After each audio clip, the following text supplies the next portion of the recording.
Maranata. Amém. Glorioso e eterno Deus, Pai amado que nas alturas santas habitas. Obrigado, Senhor, por nos dar mais esta oportunidade de estarmos aqui para louvar e bendizer o seu santo e poderoso nome através da sua palavra. Peço a Ti, Senhor, que envie seu Espírito Santo para tomar posse do coração de cada um que está aqui nesta manhã e a todos aqueles que estão nos assistindo pelas redes sociais, inclusive para mim também. Eu louvo a Ti e engrandeço o seu santo e poderoso nome para sempre, em nome de Jesus. Amém. Paz e graça do nosso Senhor e Salvador Jesus Cristo a cada um de vocês. Amém. Fico muito feliz de ver o nosso irmão Paloma aqui. Paloma, que Deus te abençoe e te fortaleça cada vez mais, né? E que nós possamos uns orar pelos outros, né? Porque nós sabemos que a oração intercessória, ela tem poder. Pediria que os irmãos orassem, né, pelos pedidos que estão sendo feitos no grupo da igreja. Eu não vou citar nomes, porque nós estamos aqui gravando, né? Então fica um pouquinho chato. Mas que Deus abençoe cada um de vocês que estão aqui presente aqui na igreja, e a todos vocês também que estão nos assistindo nesse momento. Que Deus derrame as bênçãos dos céus sobre a vida de vocês e sobre a minha vida também. Que nós possamos dizer assim: cria em mim, ó Deus, um coração puro e renova dentro de mim um espírito inabalável. Amém? Hoje nós vamos falar, né, de um personagem que é segundo o coração de Deus. Recentemente foi pregado aqui sobre Davi, a Yasmin que pregou, e para mim um sermão que é Yasmin, parabéns, Yasmin, que Deus continue te abençoando. O sermão que ela pregou sobre Davi foi um dos sermões, eu digo, foi o melhor sermão que eu ouvi sobre Davi. Foi a nossa irmã Yasmin que pregou. Hoje eu também vou falar sobre Davi, certo? Abrangendo um pouquinho mais de algumas coisas, né? Vocês possam abrir a Bíblia de vocês em 1 Samuel, capítulo 16. Tá? Davi, nós vamos fazer hoje aqui um resumo sobre a vida de Davi. Nós não vamos ficar aqui lendo versículo por versículo por versículo, senão a gente não sai aqui da igreja hoje, tá? Todos acharam? Amém? Eu vou ler o primeiro versículo aqui, acompanhe comigo. Disse o Senhor a Samuel: até quando terás penas de Saul? Penas de Saul? Havendo eu o rejeitado, né? Para que não reine sobre Israel. Enche um chifre de azeite e vem e envia-te a Jessé, o belamita, porque dentre os seus filhos eu provi um rei. Então veja bem, meus irmãos, Saul foi o primeiro rei de Israel, só que ele não estava fazendo aquilo que era reto aos olhos de Deus. Então Deus gostaria de prover um novo rei para Israel, certo? Então Deus conversou com Samuel, falou: vai lá na casa de Jessé. Jessé, ele tem 8 filhos, e um daqueles filhos você vai ungir, e será o novo rei de Israel. Então veja bem, Samuel foi lá na casa de Jessé, fizeram lá uma refeição, conversaram, e Jessé apresentou um por um seus 7 filhos, homens fortes, né? Homens altos, de boa aparência. Tudo indicava que algum daqueles ali seria o novo rei de Israel. Mas escolhia um, o Senhor falava: esse não, tal. Aí certo? Samuel disse: ora, acabou os seus filhos, Jessé? Ah, não, tem um que está lá no campo, né? Ele é pastor de ovelhas. Ele está lá pastoreando as ovelhas. Ah, mas ele é pequenininho, ele é ruivo. Ele é pastor de ovelhas. Ele toca flauta, harpa. Veja bem, meus irmãos. Deus escolhe os improváveis para serem prováveis. E aí então Samuel disse a Jessé: não, eu quero conhecer esse filho seu. Traga o seu filho aqui que eu quero conhecê-lo. E aí então, verso 11, né, até o verso 13, vem falando sobre esse relato, certo? Então Samuel, quando ele viu ali Davi, ele disse: é esse que Deus vai ungir, certo? E ali então Jessé pega aquele azeite que ele trouxe dentro daquele chifre e ele unge Davi, mas ainda não como rei de Israel, certo? E aí então começa a história do rei Davi. Havia um homem, certo? Agora vamos para 1 Samuel capítulo 17, só trocar a folha, né? Que chamava-se Golias. E este homem estava dominando ali sobre os israelitas. Golias, ele era um filisteu, certo? E os israelitas estavam ali sofrendo muito, certo? E Deus então provê Davi para enfrentar o Golias, né? Veja bem, o verso 43, capítulo 17, verso 43. Disse o filisteu a Davi: sou eu algum cão para vires a mim com paus, e pelos seus deuses amaldiçoou o filisteu a Davi. Veja bem, meus irmãos, verso 49. Davi colocou a mão sobre o alforje e tomou ali uma pedra, e com uma funda atirou, né, e feriu o filisteu na testa, certo? E a pedra encravou-lhe na testa e ele caiu com o rosto em terra. Verso 50. Assim prevaleceu Davi contra o filisteu como uma funda e uma pedra, e feriu e o matou. E não havia espada nas mãos de Davi. Então veja bem, aquele gigante, Golias era um gigante, Davi era de baixa estatura. Mas se você for ver todo o relato dessa história, Davi não foi com as suas próprias forças que ele venceu aquele filisteu, certo? Mas foi Deus que deu a Davi, certo? Aquela força para que ele vencesse aquele filisteu. E Davi depois foi lá, passou a espada no seu pescoço, cortou e mostrou a cabeça dele para todo mundo. Aqui está o gigante Golias. Então Deus usa os improváveis para ser provável, né? E agora a gente vai entrar numa história mais delicada da vida de Davi. 2 Samuel capítulo 11. 2 Samuel capítulo 11.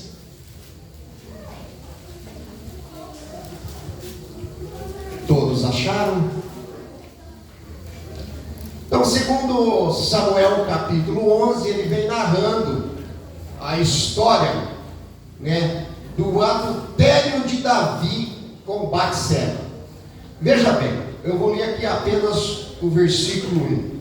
Decorrido um ano, no tempo em que os reis costumavam sair para a guerra, enviou Davi a Joabe, né, e seus servos, certo? Era para o rei ir para a guerra também. Era o costume de o rei também ir para a guerra. Mas Davi, ele não foi para a guerra. E ele ficou. E ele começou então a passear na sacada do seu palácio. De repente ele olha e vê uma mulher linda, formosa, tomando banho, nua. E Davi, então, ele olha aquela mulher e ele pede para algum dos seus oficiais, dos seus criados, né, para trazê-la. Primeiro ele pergunta: está acontecendo alguma coisa? Não. Primeiro ele pergunta: quem é esta mulher? Aí disseram a ele: ó rei, essa mulher, ela é esposa do Urias, o Heteu. Urias, ele era Heteu. Urias, ele não era israelita, mas provavelmente ele tinha se naturalizado ali para ser israelita, porque ele estava combatendo no exército de Israel. Tudo bem, então faz o seguinte: traga essa mulher para mim. Então Davi manda buscar Batseba, certo? Davi então dorme com ela, adultera, e depois ela manda dizer a Davi: eu estou grávida. Davi: nossa, ela está grávida. E agora o que eu vou fazer? Se as pessoas souberem disso, como que vai ficar a minha reputação, né, como rei de Israel? Veja bem, meus irmãos, Davi olhou, Davi desejou e Davi consumou, certo? Mateus capítulo 5, verso 28 diz que aquele que olhar para uma mulher com intenções impuras já adulterou com ela, e vice-versa, certo?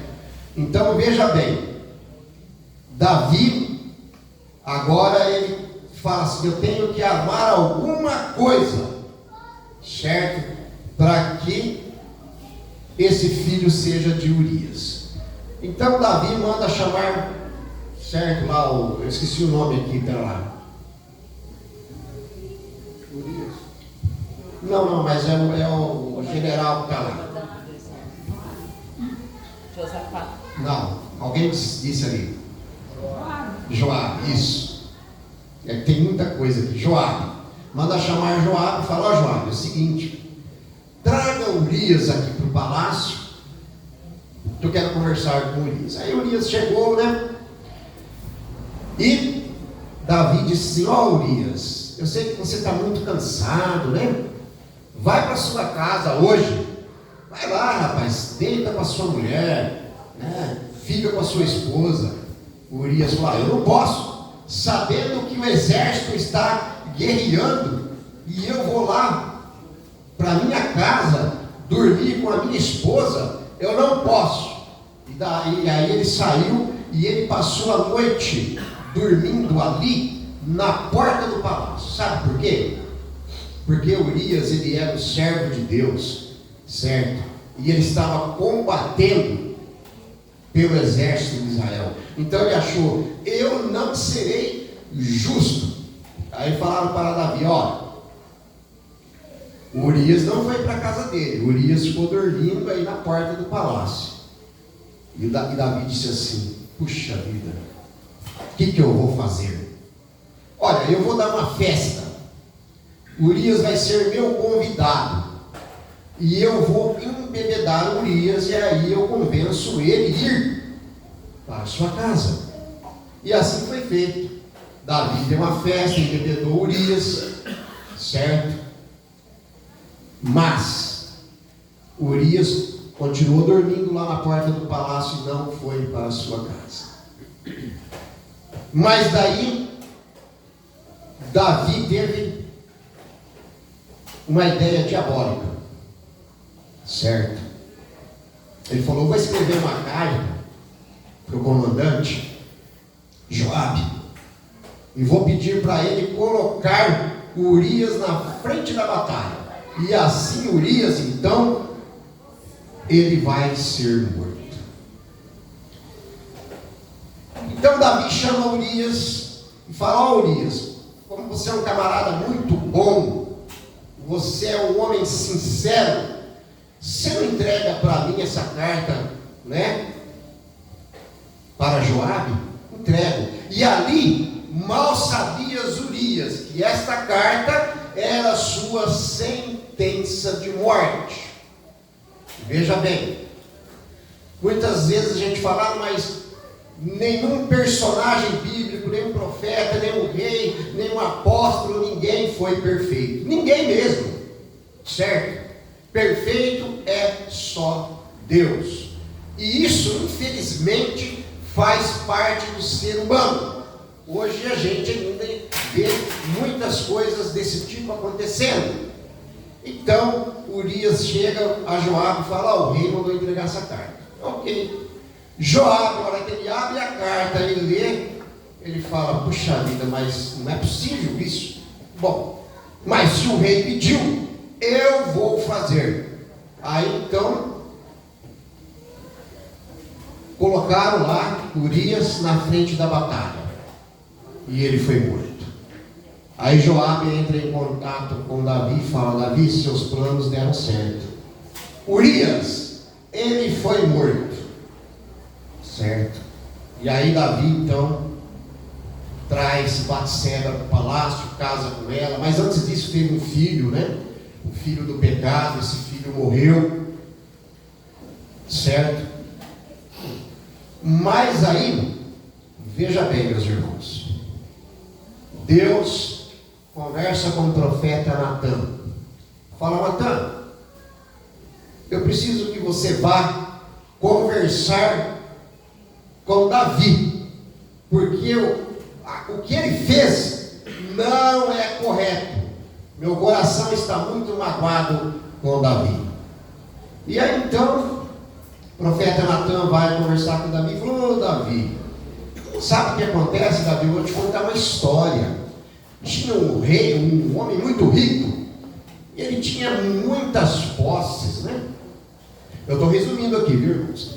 Ele tinha muitas posses, e aí ele recebeu um convidado. Só que em vez dele pegar ali, né, da sua casa ali, uma ovelha, um cordeiro, e matar, né, um boi cevado, não, ele foi lá na casa daquele homem pobre, pegou a única cordeirinha que ele tinha, e ele matou, para fazer um banquete para aquele homem rico. Davi na hora falou, mas conta para mim, quem é esse camarada, que ele vai pagar por aquilo que ele fez. E Natan então disse o que para Davi, vocês lembram? Quem é esse homem? Davi disse assim, aliás, o profeta Natan disse para Davi, Davi disse, me fala para mim quem é esse homem. Então Natan disse para Davi, Davi, este homem é você. Sou eu? Sim. Será que Davi se arrependeu? E aí, meus irmãos, como Deus, Ele dá oportunidade para tudo na vida. Porque nós não somos perfeitos, nós erramos, nós somos falhos, certo? Mas Davi, ele se arrependeu. E ele então escreveu o Salmo 51. Agora sim, vamos para o Salmo 51. E eu vou ler aqui, vocês acompanhem comigo. Como Davi se arrependeu, certo?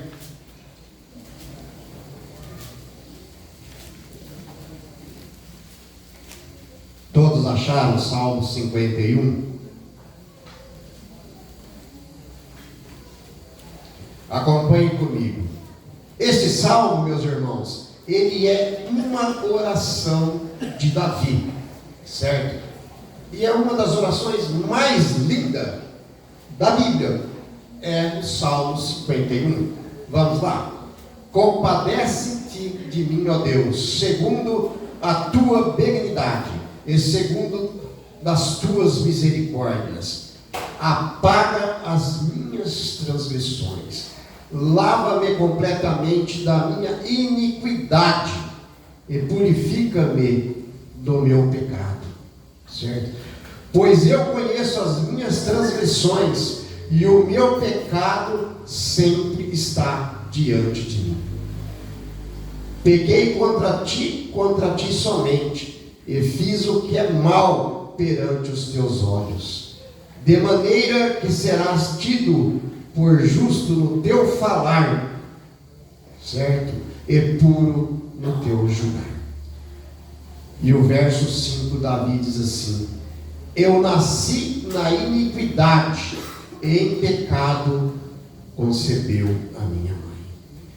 Eis que te comprases, na verdade, no íntimo, né? E no recôndito, me faz conhecer a sabedoria, purifica-me com esopo, e ficarei limpo, lava-me, e ficarei mais alvo que a neve. Por isso eu escolhi o hino mais alvo que a neve. Obrigado ao Lelê, que o Lelê deu um spoiler, né, de como foi feito este hino. É um hino muito lindo. Desde criança eu conheço esse hino. É uma pena que a banda não toca esse hino, mas eu tenho fé em Deus que um dia vai tocar. Tá? Verso 8: faz-me ouvir júbilo e alegria, para que exulte os ossos que esmagastes. Esconde o rosto dos meus pecados e apaga todas as minhas iniquidades. E o verso 10, ele disse assim: cria em mim, ó Deus, um coração puro, e renova dentro de mim um espírito inabalável. Que nós possamos fazer das palavras de Davi as nossas. Vamos todos nós lermos este verso junto? Vamos lá. Cria em mim, ó Deus, um coração puro, e renova dentro de mim um espírito inabalável. Amém? E o verso 11 ele diz assim: não me repulses da tua presença, nem me retires o teu Santo Espírito. Restitui-me a alegria da sua salvação, e sustenta-me com o espírito voluntário. Então ensinarei aos transgressores os teus caminhos, e os pecadores se converterão a ti. Livra-me dos crimes de sangue, ó Deus, da minha salvação, e a minha língua exultará a sua justiça. Exaltará. Obrigado, Paulo.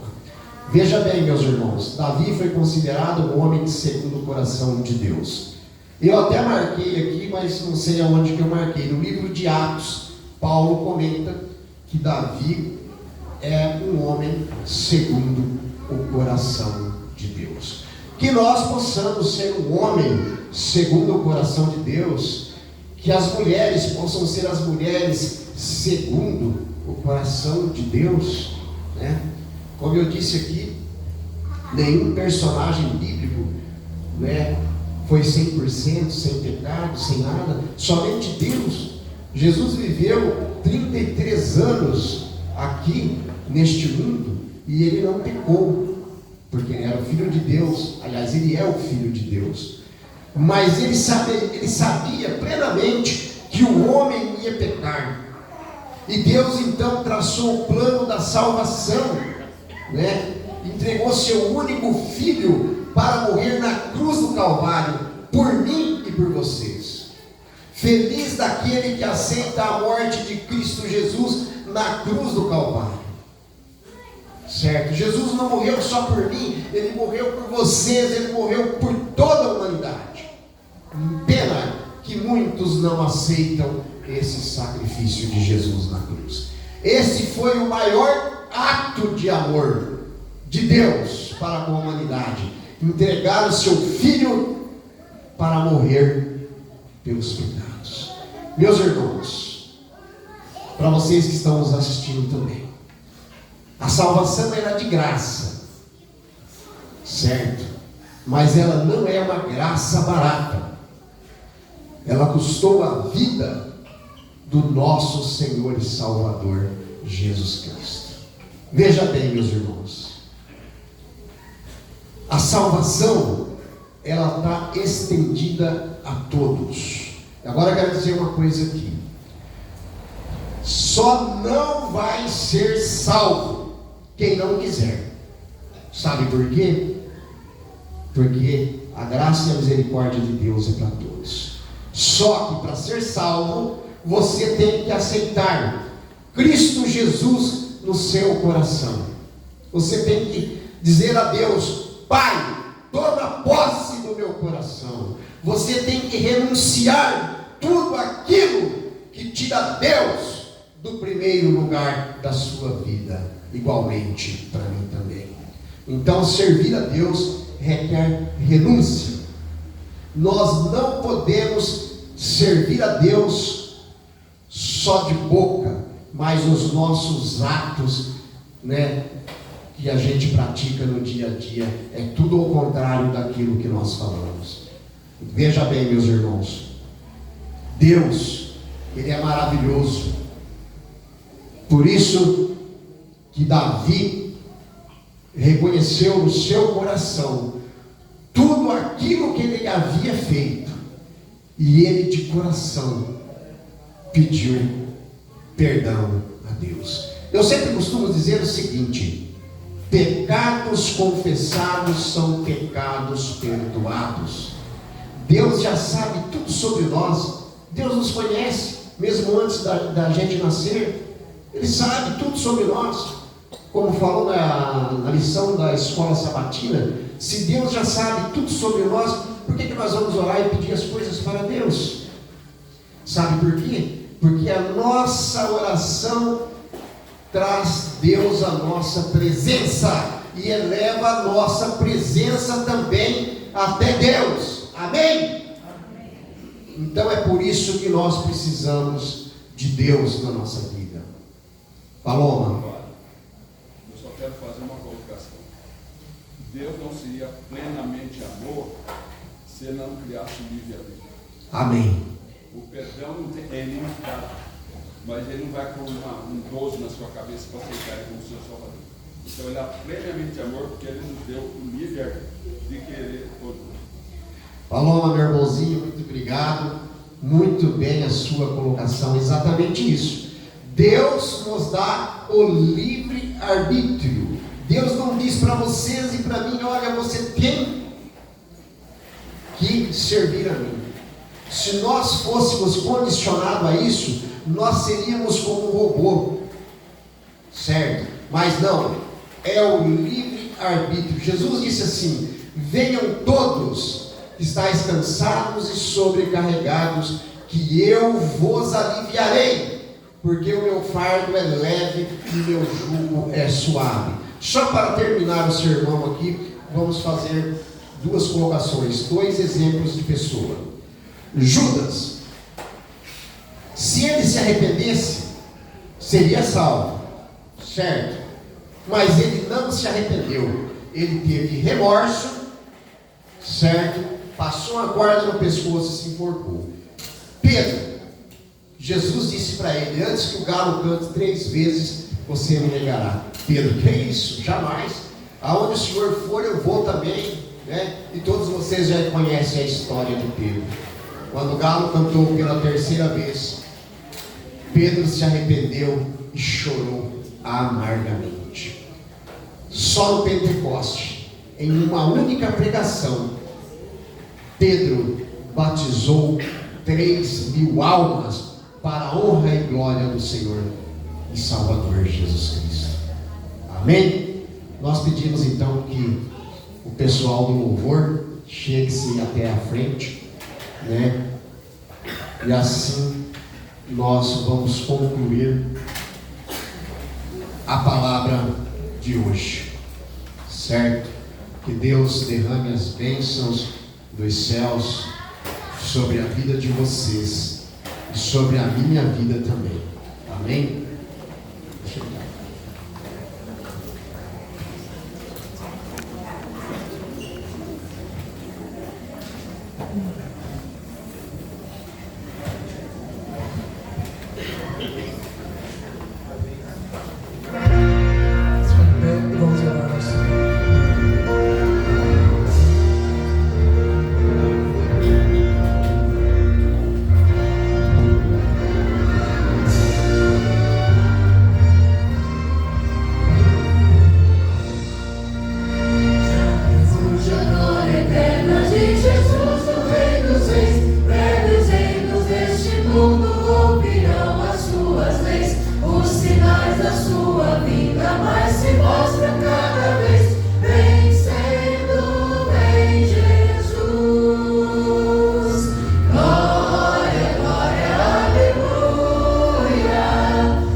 vezes a batalha já soou.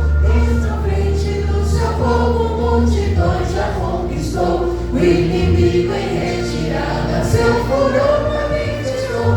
Vencendo, vem Jesus. Glória, glória, aleluia. Glória, glória, aleluia. Glória, glória, aleluia. Vencendo, vem Jesus.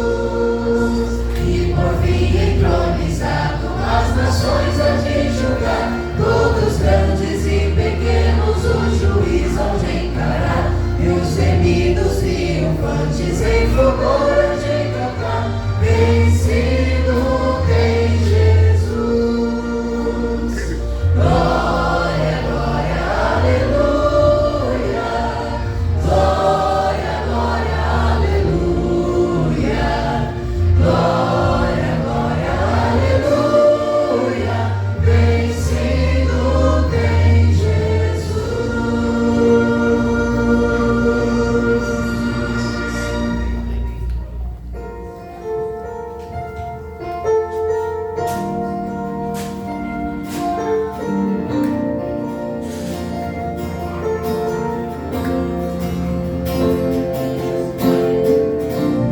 Que o Senhor te abençoe e faça brilhar seu rosto em ti e conceda sua graça e te dê paz.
Grandioso e eterno Deus, Pai das misericórdias, muitíssimo obrigado por nos dar mais uma oportunidade, Pai, de falar do seu amor, da sua salvação, da sua misericórdia e, acima de tudo, sobre o perdão. Como tu perdoaste Davi, o seu amor e o seu perdão está estendido a todos. Peço a ti, Senhor, que o Senhor tome posse do meu coração e do coração de todos vocês que estão aqui. E eu quero dizer para vocês que vocês são joias preciosas para Deus, que vocês são a menina dos olhos de Deus, e eu também. Amém? Maranata!